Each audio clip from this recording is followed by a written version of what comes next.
YouTubers, all right, the wait is over. It's time. Everybody snuggle in, because I know that I did. We're getting real ready for our first episode of Judging Love and Hip Hop Hollywood. It wouldn't be right unless I was kind of late-ish. So I missed the first part, like whatever happened before the first commercial. So I jumped right in with Omarion and April here at the OBGYN checking out the sex of their baby, which I'm pretty sure was just for the show because she was super huge. So I'm pretty sure she already knew what this baby was. I could be wrong, but Omarion just needs to give it up, okay? You was grown as hell, still moonwalking. It's time for you to hang it up, all right? It's just time for you to stop. You have been touch since I was like 12. Stop touching and sit your ass down somewhere.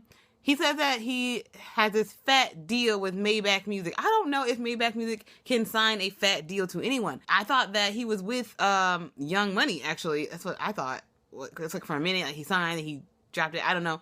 That's what I thought. But okay, we're going to just pretend that he always been with Maybach Music. And apparently part of the Maybach Music contract is that you must have a Rick Ross-esque beard. So that does prove that he is telling the truth. April is like his woman or whatever, and she is cute. She looks like what Bambi wants to be, like what Bambi was hoping to be. That was the look she was going for, but she was something transcendent, okay, of that. But this girl looks cute. I like her. I like her little style so far. They are looking at the baby on the sonogram or whatever, and she goes, "Oh, he's so cute," but they're like staring at his nuts. I'm like, okay. I guess they have issues with her and Omarion's mom.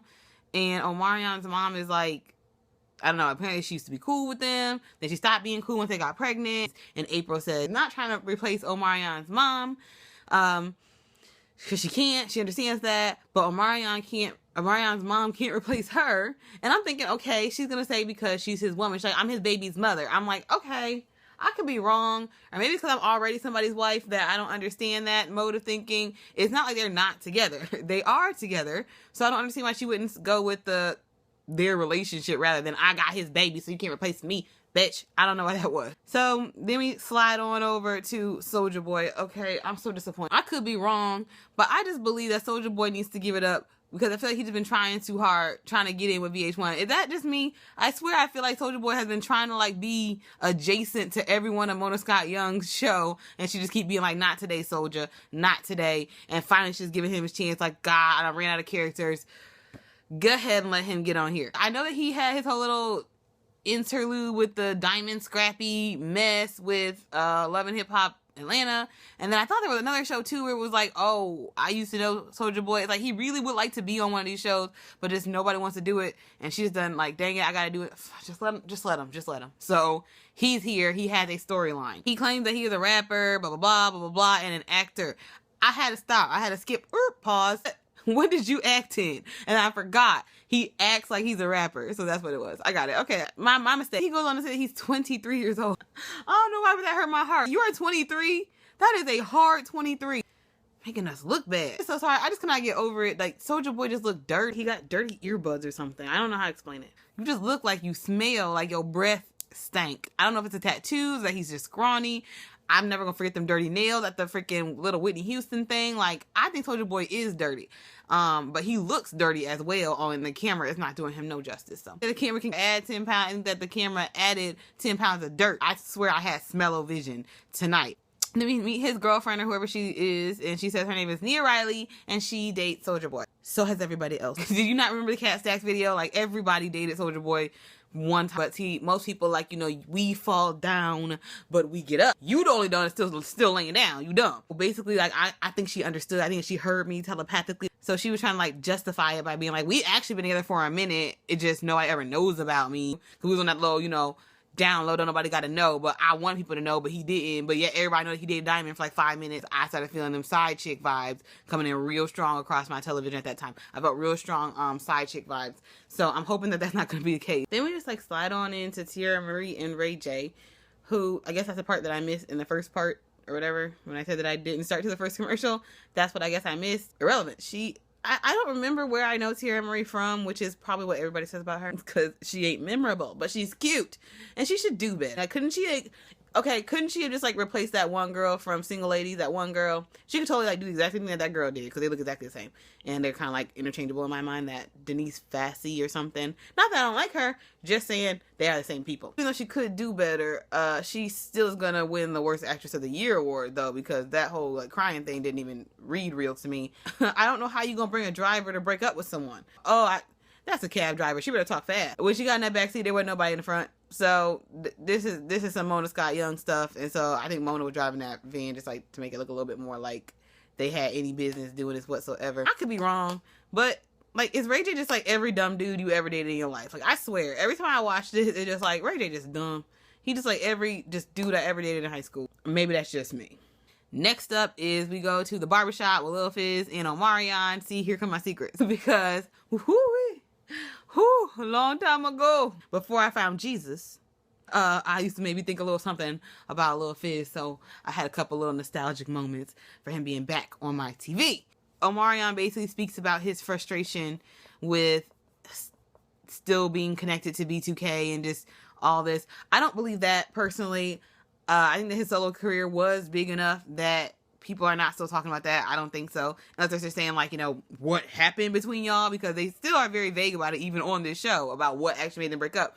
But I don't believe that he's dealing with the whole, oh, when they can get back together. I don't really think that that's happening. I think he's lying.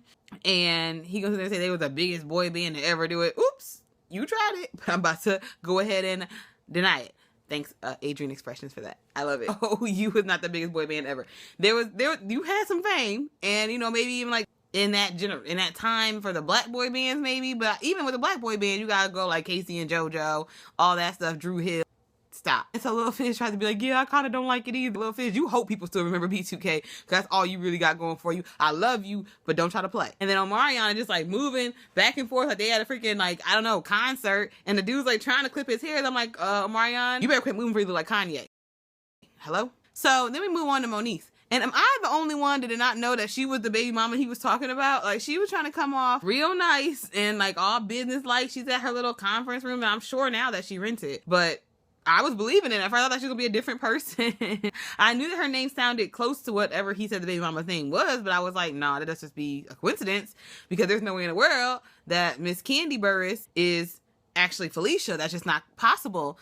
I'm confused by that. And that makes me kind of start to believe that maybe she is crazy, because none of this stuff is adding up. She's Miss High-Powered Businesswoman doing this, doing that. But then he talking about her like she ain't got no place to stay. She couch surfing.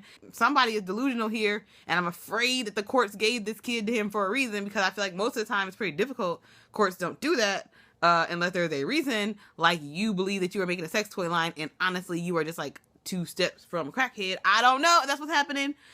I'm just saying that's what it looked like right now. I'm glad that if, you know, she was mature enough to say that, hey, I'm not prepared to take care of this kid, take him. But to me, that just seems kind of odd to me a little bit, because she seemed all right. And that's what makes me feel more like she probably is crazy. Then we go back to Nia and Soulja Boy. And she stole Swiss Beats' little brother's glasses. And I'm not going to be all right with that. Now, what y'all ain't going to do is steal from them. Now, you send that stuff back to him. I guess she's cooking for him. I guess they're at her place or wherever she is staying currently. And she's supposed to be cooking for him. And I'm just so sorry, but it looked like them could qualify for Justin J. Hi, Justin J. For his struggle plates. Because it was looking real naked. I don't know if that was chicken. I don't know what I was looking at. But don't do it. Don't let people film your food if it's not looking right. Then I just was watching it. And, you know, of course I was focusing on struggle plates. So I was just distracted. But I just feel like I wouldn't want Soulja Boy at my breakfast bar. Am I the only one? I just felt like he needed to get away from the food. And so then they try to play her. They try to play my girl with this baby. And I think they're trying to pull a Baps move and have her best friend pretend to be her nanny, because that girl don't look qualified to hold nobody's child. Oh, y'all did her wrong. And so then Soulja Boy is apparently, he's taking some classes, and I'm appreciating that. You know, I appreciate anybody who tries to get an education. And he goes, you know, this 1-year-old baby right here, who I apparently have seen before, she'll be crying in the middle of the night, huh? Yes. Like, what? What's wrong with you? Maybe she's not even of walking age. They was carrying her the whole time, but you're not standing on my counter. I'm sorry, baby, infant, puppy, kitty, chihuahua, hamster. I don't know. You're not on my counter. Apparently I'm the only person that still has like laws about her kitchen. Maybe that's just me. So then we go back to Omarion and April. I'm gonna see if I can get this all in one take. Omarion and April. And I know they're saying this house is new, right? But it looks like they on the Mona Scott Young furniture plan. And listen, what that entails is that for like the first 2 seasons, you don't get nothing. Okay? Just, that's part of it. You don't get nothing. But then by the 3rd season, you will get you a good $1,000 gift card to Furniture Row. And you will be allowed to buy 2 or 3 pieces for whatever room you would like to shoot in. Now, we ain't doing your whole house, but we will do a room you're trying to shoot in. They tried to hide it with the kitchen, but even the kitchen was looking a little barren. Okay, like nobody's ever used this, steez. But I want to explain that to you guys. They're on a plane. They're working their way up. Omarion's mama coming over, and she is light. I was so confused. Like, I knew Omarion had like longish hair, but his mama is super light skinned. I don't know. Maybe that's like an Indian or like Mexican, or I don't know what it is, but I didn't expect for her to look like that. I'm mad she ate that watermelon like that. I think Miss Omarion's mama is trying to get her a man, because she was like, like, oops, okay, he's trying to catch you a man. Okay, I'm not mad. You know, Mama Joyce got her a man. Work it. And then she was saying she was a hairstylist and she's done some of the greats, but they were all men. And I think a lot of them didn't have hair. And then on her list was not Omarion either, who has hair and is your son. So I'm not trusting your skills. She claimed she was mad because, you know, like once basically April got pregnant, the phone call stopped. I don't believe the phone call stopped. I believe those check calls stopped. And then she told her that, you know, basically you the newcomer, I'm the mama. I don't got like you, you got like me. She should be wrong, but honestly in this day and age, she's kind of right. Dudes be like so attached to their moms and stuff. And April doesn't have no ring, so okay. But typically speaking, I am the new woman. So you actually probably try to get along with me so that I don't steal your son from you. So you want to be my friend. I had this problem, so I think it was hitting some personal things for me.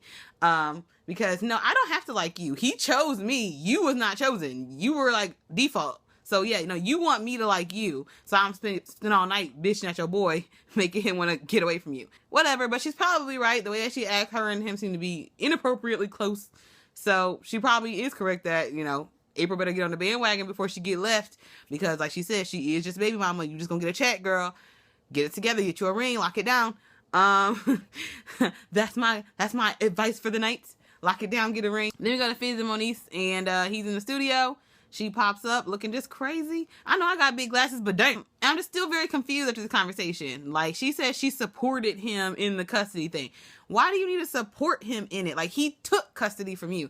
You could have just let him keep the kid and not say nothing about it. Why you had to go to court for it, I don't know. There's more to that story, and we honestly probably won't find out, because I bet you she's crazy. Hopefully she's not. I'm happy to see a girl, you know, trying to do good for herself and do better for herself and her kid, but I'm thinking something ain't right there. Something don't smell right. Dead cat on the line. Finally, we go ahead and wrap the episode up with Tierra Marie and Ray J. I don't know why Tierra Marie's lip looked like that when she was talking. I don't know what that was about. She looked like she was kind of having a stroke. She was like, you need to write a check. I was like, okay, stop popping that molly. Hate to be that girl that's like, you know, oh, this is all fake. Obviously, we know that it's at least somewhat not real. All I know is I've seen everybody else drinking out of real glasses. She got a plastic cup. 1.